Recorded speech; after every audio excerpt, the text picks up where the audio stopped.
Hello, good morning, जोहार। मैं संजय और आप देख रहे हैं न्यूज झारखंड। चलिए जानते हैं आज की मुख्य 25 बड़ी खबरों को। पहली बड़ी खबर की बात करो, इसी सप्ताह जारी होगी पंचायत चुनाव की अधिसूचना।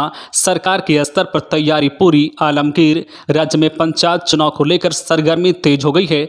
झारखंड निर्वाचन आयोग पंचायत चुनाव की घोषणा अगले 1 से 2 दिनों में कर सकता है। इसी बीच झारखंड के ग्रामीण विकास मंत्री आलमगीर आलम दिल्ली में आयोजित कांग्रेस की बैठक में शामिल हुए। उन्होंने कहा कि झारखंड में पंचायत चुनाव 2022 की अधिसूचना इसी सप्ताह जारी कर दी जाएगी।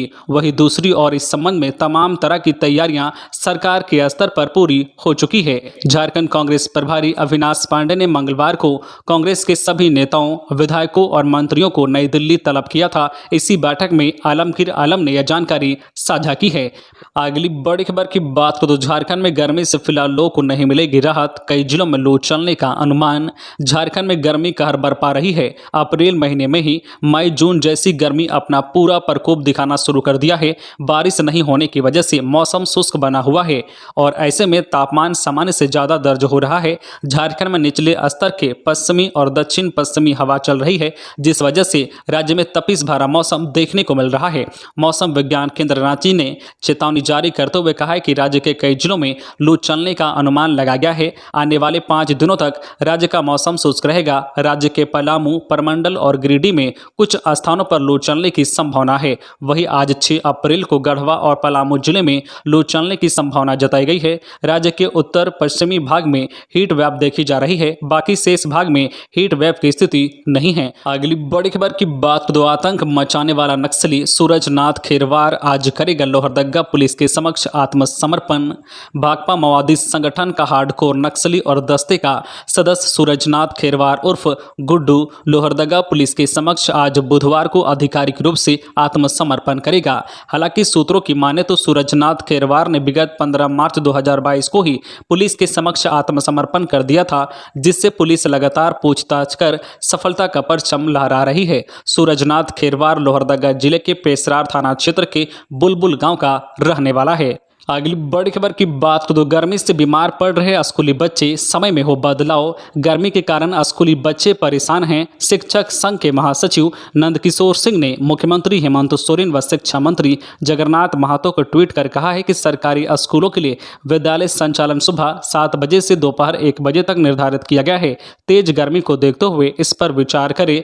वही झारखंड अभिभावक महासंघ के उपाध्यक्ष कुमार मधुरेंद्र सिंह ने डीसी धनबाद को ट्वीट कर कहा है कि गर्मी को देखते हुए छोटे बच्चों के लिए स्कूलों का समय 11 बजे तक निर्धारित किया जाए। धनबाद में इन दिनों काफी गर्मी है। गर्मी के कारण बच्चे बीमार पड़ रहे हैं। अगली बड़ी खबर की बात करें तो होमगार्ड के सफल अभ्यर्थियों का आंदोलन स्थगित कराने पहुंची अंबा प्रसाद। छात्रों से ली 20 दिनों की मोहलत।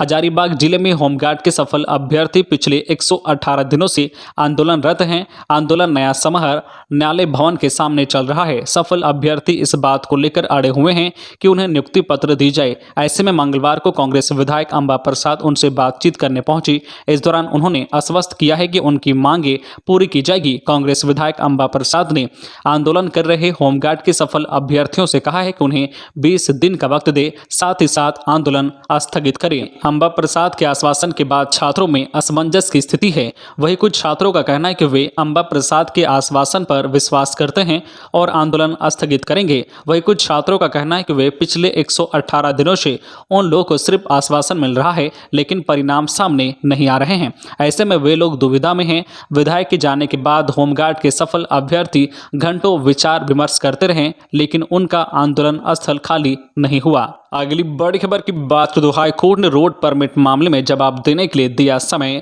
झारखंड हाई कोर्ट में chief justice doctor Ravi Ranjan व जस्टिस एसएन प्रसाद की बेंच में रोड परमिट फीस मामले में मंगलवार को सुनवाई हुई। इस दौरान कोर्ट में प्रार्थी पक्ष ने दलील पेश की।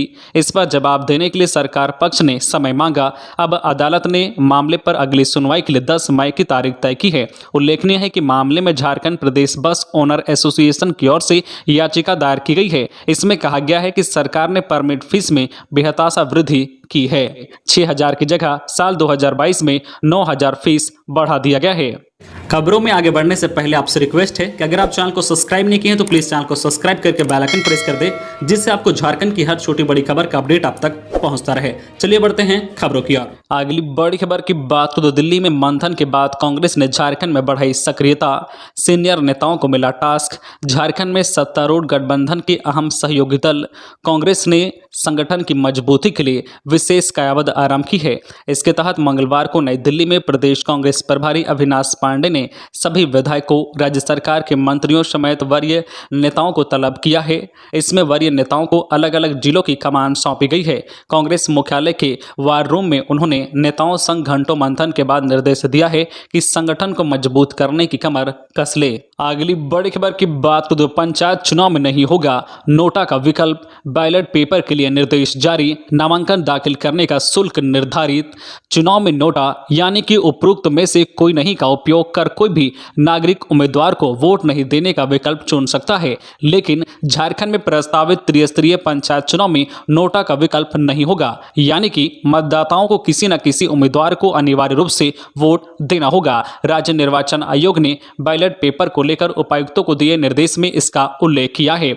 आयोग ने इसके साथ ही विभिन्न पदों के चुनाव में इस्तेमाल होने वाले बैलेट पेपर का रंग तथा उसमें उम्मीदवारों के नामों आदि के मुद्रण का भी निर्धारण कर दिया है। बैलेट पेपर पर काले रंग में अभ्यर्थी के नाम, चुनाव चिन्ह तथा प्रविष्टियां अंकित रहेंगी। पंचायत चुनाव ईवीएम की बजाय बैलेट पेपर पर पंचायत चुनाव ईवीएम की बजाय बैलेट पेपर पर होगा। आयोग ने जारी दिशा निर्देश में नामांकन की जगह तथा नामांकन शुल्क भी निर्धारित कर दिया है, जो 50 से 500 रुपए के बीच है। अगली बड़ी खबर की बात तो नक्सलियों के बंद का मिला जुला असर। प्रतिबंधित नक्सली संगठन भाकपा माओवादी के नक्सलियों के बुलाए गए झारखंड बंद का राज्य में मंगलवार को मिला जुला असर देखने को मिला। बंद को लेकर रांची, गुमला, हजारीबाग, खूंटी, गिरिडीह, लोहरदगा, लातेहार, पलामू सहित अन्य जिलों में मिला जुला असर रहा। दुकानें खुली रही और लंबी दूरी के वाहन नहीं चले। वहीं दूसरी ओर लोहरदगा जिले में नक्सली संगठन भाकपा माओवादी द्वारा झारखंड बंद का आंशिक असर रहा। बंद के कारण बॉक्साइट ट्रकों का परिचालन बंद रहा। लंबी दूरी की यात्री बसों का परिचालन कम रहा।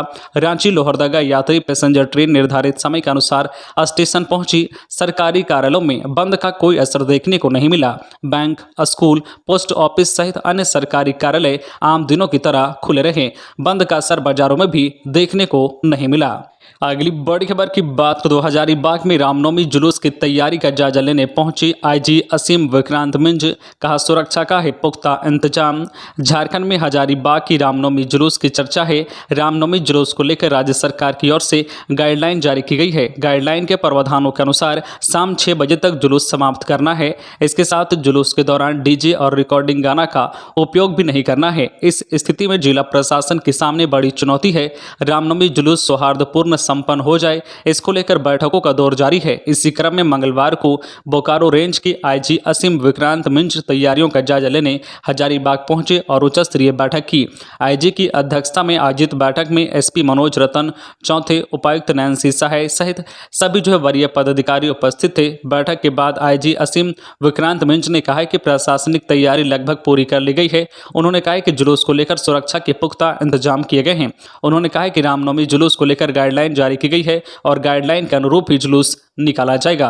अगली बड़ी खबर की बात तो झारखंड में 9 आईपीएस अधिकारियों का तबादला। अंशुमान कुमार बने रांची के नए एसपी। झारखंड की हेमंत सोरेन सरकार ने मंगलवार को 9 आईपीएस अफसरों का तबादला कर दिया है। रांची के नए एसपी के तौर पर अंशुमान कुमार की पदस्थापन की गई है। 2013 बैच की आईपीएस अंशुमान कुमार को समादेष्टा जैप 6 जमशेदपुर को स्थानांतरित कर रांची बुला लिया गया है। रांची के सिटी एसपी और 2016 बैच की आईपीएस सौरभ को सिमडेगा एसपी का पदभार दिया गया है। इसी तरह गोड्डा एसपी वाईएस रमेश को राज्यपाल का परिसहायक की जिम्मेदारी दी गई है। वाईएस रमेश के पास गोड्डा एसपी के साथ साथ आईआरबी 8 के समादेष्टा का भी अतिरिक्त प्रभार था। वे 2010 बैच के आईपीएस हैं। वही आशुतोष शेखर 2014 बैच के आईपीएस अधिकारी हैं। उनका तबादला खूंटी से चाईबासा कर दिया गया है। अब वे अगले आदेश तक चाईबासा एसपी के तौर पर पदस्थापित रहेंगे।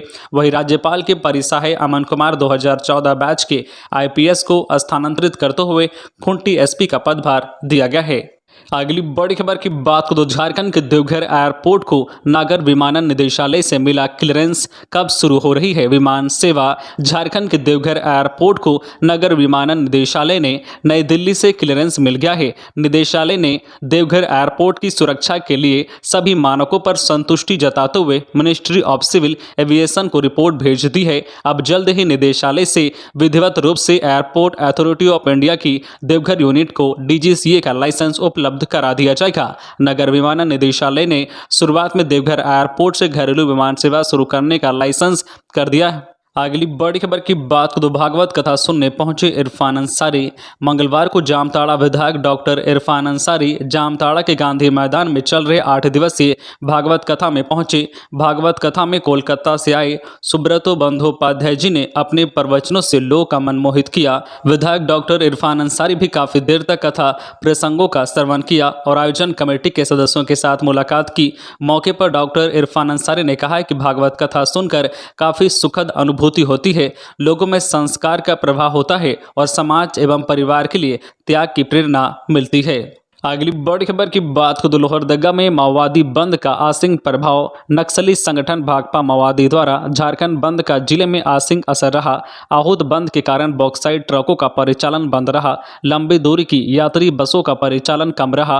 रांची लोहरदगा यात्री पैसेंजर ट्रेन निर्धारित समय के अनुसार स्टेशन पहुंची। सरकारी कार्यालयों में बंद का कोई असर नहीं देखा गया। बैंक, स्कूल, पोस्ट ऑफिस सहित अन्य सरकारी कार्यालय आम दिनों की तरह खुले रहे। बंद का असर बाजार में भी देखने को नहीं मिला। सामान्य दिनों की तरह दुकान खुले रहे। त्योहारों को लेकर लोगों का आवागमन जारी रहा। कपड़े सहित अन्य दुकानों में खरीदार आम दिनों की तरह पहुंचे और खरीदारी की। आहूत बंद को देखते हुए पुलिस प्रशासन द्वारा चौक चौराहों पर चौकसी बढ़ा दी गई थी। आहूत बंद को देखते हुए पुलिस प्रशासन द्वारा चौक चौराहों पर चौकसी बढ़ा दी गई थी। अगली बड़ी खबर की बात करें खूंटी के माहिल में बम विस्फोट से 2 युवक घायल, रिम्स रेफर। खूंटी जिला अंतर्गत मुरहू थाना क्षेत्र के माहिल में मंगलवार की सुबह एक घर में बम रखा मिला। इस दौरान बम देखने के क्रम में फट गया, जिससे गांव के 2 युवक घायल हो गए हैं। घायलों में रंजीत लोहरा और सेना का जवान बुधराम मुंडा शामिल हैं। दोनों घायलों को पहले सदर अस्पताल लाया गया, जहां से उन्हें रांची के रिम्स रेफर कर दिया गया है। घटना गाँव के गंगाराम मुंडा के घर की है। माहिल गाँव के गंगाराम मुंडा ने बताया कि सुबह घर के छत पर कोई सामान पड़ा हुआ मिला, जिसमें उनका नाम और पता भी लिखा हुआ था। उनकी भाभी उसे उतार कर देखने लगी। इसके बाद भतीजा भी उसे खोल कर देखने लगा। किसी को कुछ समझ नहीं आ रहा था कि वह क्या है। इसके बाद घर से कुछ दूर पर उसे रख दिया गया। कुछ देर बाद गांव के रंजीत लोहरा वहां आया। वह भी हाथ में लेकर उसे देखने लगा। इसी क्रम में सेना का जवान बुधराम मुंडा भी वहां पहुंच गया। इसी बीच रंजीत लोहरा के हाथ में रखा बम फट गया, जिससे रंजीत लोहरा और सेना का जवान बुधराम मुंडा बुरी तरह से जख्मी हो गए। घायल अवस्था में दोनों को इलाज के लिए सदर अस्पताल लाया गया, जहां से उन्हें रिम्स रेफर कर दिया गया। घटना की जानकारी मिलने के बाद अभियान ASP Ramesh Kumar, SDPO Amit Kumar, inspector Shahid Raza और मुरहू थाना प्रभारी विक्रांत कुमार गांव पहुंचे। उन्होंने घटनास्थल का जायजा लिया और ग्रामीणों से पूछताछ की। अगली बड़ी खबर की बात करें पंचायत चुनाव से पूर्व झारखंड सरकार पिछड़ों का आरक्षण सुनिश्चित करे। राजद प्रदेश राष्ट्रीय जनता दल राजद ने झारखंड सरकार से पंचायत चुनाव से पूर्व पिछड़ों का आरक्षण सुनिश्चित करने की मांग की है।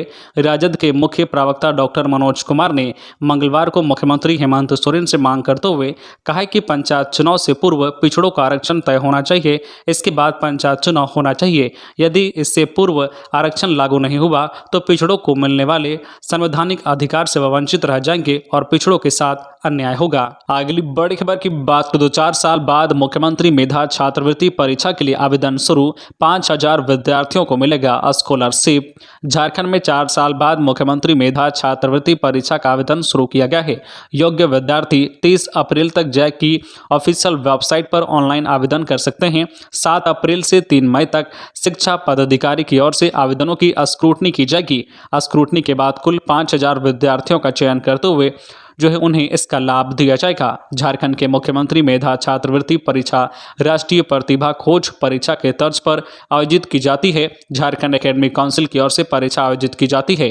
सभी श्रेणी के विद्यार्थी इस छात्रवृत्ति योजना का लाभ लेने के लिए आवेदन दे सकते हैं। इसके लिए कक्षा 7 में 55% अंक लाना अनिवार्य होगा। चयनित विद्यार्थियों को 9वीं से 12वीं तक के लिए प्रतिवर्ष 12,000 की छात्रवृत्ति दिए जाने का प्रावधान है। इस योजना के लिए कुल 5,000 छात्रों का चयन किया जाएगा। प्रत्येक जिला से 400 छात्रों का चयन करने का लक्ष्य रखा गया है।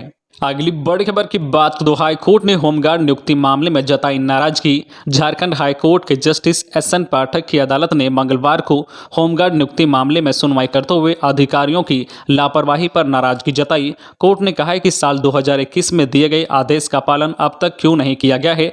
धनबाद एसएसपी की रिपोर्ट के बाद भी हाईकोर्ट को होमगार्ड नियुक्ति मामले में गड़बड़ियों की जानकारी नहीं दी गई है। इस दौरान डीजी होमगार्ड और गृह सचिव भी मौजूद रहे। उल्लेखनीय है कि हाईकोर्ट ने अगस्त 2021 को सुनवाई करते हुए डीजी होमगार्ड को यह आदेश दिया था कि याचिकाकर्ता को फाइल सिलेक्शन होने तक होमगार्ड के पद पर नियुक्त करें। इस संबंध में डीजी होमगार्ड की तरफ से हाईकोर्ट में एफिडेविट भी दर्ज किया गया था, लेकिन एफिडेविट में कोर्ट के आदेश से संबंधित किसी भी तरह की बातों का उल्लेख नहीं था। अगली बड़ी खबर की बात करें तो कोयला माफियाओं में हड़कंप। कोयला तस्करी कर रहे 5 व्यक्ति गिरफ्तार। कोयला लदा 17 बाइक भी जब्त। खबर है पाकुड़ जिले की, जहां हिरनपुर थाना क्षेत्र में अवैध कोयला कारोबार पर अंकुश लगाने को लेकर पुलिस ने बड़ी कार्रवाई की है। सोमवार देर रात पुलिस ने सहरग्राम डांगापाड़ा पथ के बिंदाडी गांव के पास छापेमारी कर अवैध कोयला ले जा रहे बाइक सवार 5 व्यक्तियों को गिरफ्तार कर लिया है। साथ ही कोयला लदा 17 बाइक भी जब्त किया गया है। अगली बड़ी खबर की बात करें तो झारखंड में नहाय खाए के साथ चैती छठ शुरू। व्रतियों ने ग्रहण किया प्रसाद। नहाय खाए के साथ मंगलवार से महापर्व चैती छठ पूजा की शुरुआत हो गई है। मंगलवार को सुबह से कई घाटों और सरोवरों पर छठ व्रतियों की भीड़ देखी गई, जहां व्रती नहाने के साथ साथ भगवान सूर्य की पूजा अर्चना की और प्रसाद ग्रहण किया। वही आज बुधवार को खरना है। अगली बड़ी खबर की बात करें तो गिरिडीह विधायक बरी। हादसे में 4 मजदूरों की हुई थी मौत। गिरिडीह से जेएमएम विधायक सुदिव्य कुमार को मंगलवार को धनबाद कोर्ट ने बरी कर दिया है। विधायक सुदिव्य कुमार धनबाद कोर्ट में पेश हुए थे। एमपी एमएलए कोर्ट की विशेष न्यायाधीश श्वेता कुमारी की अदालत में विधायक के खिलाफ कारखाना हादसे में हुए 4 मजदूरों की मौत के मामले की सुनवाई की गई। सुनवाई के दौरान अभियोजन पक्ष द्वारा मामले में गवाह पेश नहीं किया गया, जिसके बाद अदालत ने फैसला सुनाया। अगली बड़ी खबर की बात तो तेज गर्मी ने बढ़ाई स्कूली बच्चों की परेशानी। स्कूलों के समय में हो बदलाव। All India Sikh students federation के पूर्वी भारत अध्यक्ष सतनाम सिंह गंभीर ने भीषण गर्मी के मद्देनजर स्कूलों के समय में परिवर्तन करने की मांग को लेकर पूर्वी सिंहभूम की उपायुक्त को पत्र लिखकर कहा है कि जमशेदपुर का तापमान 40 डिग्री से ऊपर चला गया है। गर्मी से लोग बेहाल हैं। ऐसे में छोटे छोटे बच्चे पीठ पर पुस्तकों का भारी भरकम बोझ लिए कड़ी धूप में 1:30 से 2 बजे घर लौटते हैं। कई बच्चे गर्मी के कारण बीमार पड़ रहे हैं। सतनाम सिंह गंभीर ने जिला प्रशासन से बच्चों को भीषण गर्मी से बचाने के लिए स्कूलों के समय में परिवर्तन की मांग की है। अगली बड़ी खबर की बात करें तो आसनसोल लोकसभा उपचुनाव को लेकर सीमा पर पुलिस चौकसी बढ़ी। पश्चिम बंगाल के आसनसोल लोकसभा उपचुनाव को लेकर सीमा पर चौकसी बढ़ा दी गई है। कानगोई स्थित बंगाल झारखंड सीमा स्थित रूपनारायणपुर स्थित चेक पोस्ट पर पश्चिम बंगाल पुलिस, बीएसएफ, आबकारी विभाग और आसनसोल दुर्गापुर पुलिस कमिश्नरेट के अधिकारी का संयुक्त दल चेक पोस्ट से गुजरने वाले सभी 2 पहिया, 4 पहिया यात्री व मालवाहक वाहनों की जांच की जा रही है। अंतर जिला गिरोह का पटाक्षेप। मोबाइल छिनतई मामले में 3 आरोपी गिरफ्तार। रांची पुलिस ने मोबाइल छिनतई करने वाले एक अंतर जिला गिरोह का पर्दाफाश किया है, जो महिलाओं खासकर लड़कियों को निशाना बनाता था। पुलिस ने इस मामले में 3 आरोपी को गिरफ्तार किया है, जबकि अन्य आरोपियों की पहचान कर उसकी गिरफ्तारी की कोशिश कर रही है। रांची के ग्रामीण एसपी नौशाद आलम ने मोबाइल छीनने वाले इस अंतर जिला गिरोह के गिरफ्तार सदस्यों को मीडिया के सामने पेश करते हुए बताया कि कांके, पिठोरिया और आसपास के इलाकों के साथ साथ रामगढ़ जैसे पड़ोसी जिले में भी अपराध की घटनाओं को अंजाम देकर वापस आ जाया करते थे। पिछले 1.5 से 2 माह से युवकों की एक टोली मोटरसाइकिल पर सवार होकर सुनसान इलाके से जा रही महिलाओं और कॉलेज की लड़कियों को टारगेट कर उनका मोबाइल छीन लिया करते थे और फिर उसे कम दामों में बेचकर उस पैसे से डेंड्राइड, गांजा और दूसरे नशीले पदार्थों का सेवन किया करता था। अगली बड़ी खबर की बात करें तो पूर्व डिप्टी मेयर हत्याकांड। पूर्व एमएलए ने कहा राजनीतिक षड्यंत्र है, सीबीआई जांच हो। धनबाद जिले के पूर्व डिप्टी मेयर नीरज सिंह हत्याकांड मामले में पिछले लगभग 4.5 साल से जेल में बंद पूर्व भाजपा विधायक संजीव सिंह समेत अन्य जो है अभियुक्तों की पेशी धनबाद कोर्ट में हुई। पेशी के दौरान संजीव नए लुक में नजर आए और दूसरे पक्ष के गुड्डू सिंह और संजीव सिंह जो है दोनों आमने सामने दिखे। पेशी के बाद जेल जाने से पूर्व मीडिया से बात करते हुए पूर्व विधायक संजीव सिंह ने कहा है कि नीरज सिंह हत्याकांड मामले में राजनीतिक लाभ लेने के उद्देश्य उन्हें फंसाया गया है। एक पक्ष विशेष के द्वारा अपना राजनीतिक कद बड़ा करने को इस हत्याकांड के बाद प्रयास किया गया है और पुलिस भी इस मामले में वादी पक्ष का सहयोग करती चली गई। उन्होंने कहा है कि इन तमाम साजिश पर से पर्दा उठ सके, इसके लिए सीबीआई जांच की मांग की है और इसके लिए हाईकोर्ट का दरवाजा खटखटाया है। तो ये थी आज की झारखंड की टॉप बड़ी खबरें। इसी तरह झारखंड की हर छोटी बड़ी खबर देखने के लिए आप हमारे चैनल न्यूज झारखंड चैनल को सब्सक्राइब करके बेल आइकन प्रेस कर दीजिए, जिससे आपको झारखंड की हर छोटी बड़ी खबर का अपडेट आप तक पहुंचता रहे। तो आज के लिए बस इतना ही, हमें दीजिए इजाजत, फिर मिलते हैं नेक्स्ट न्यूज में।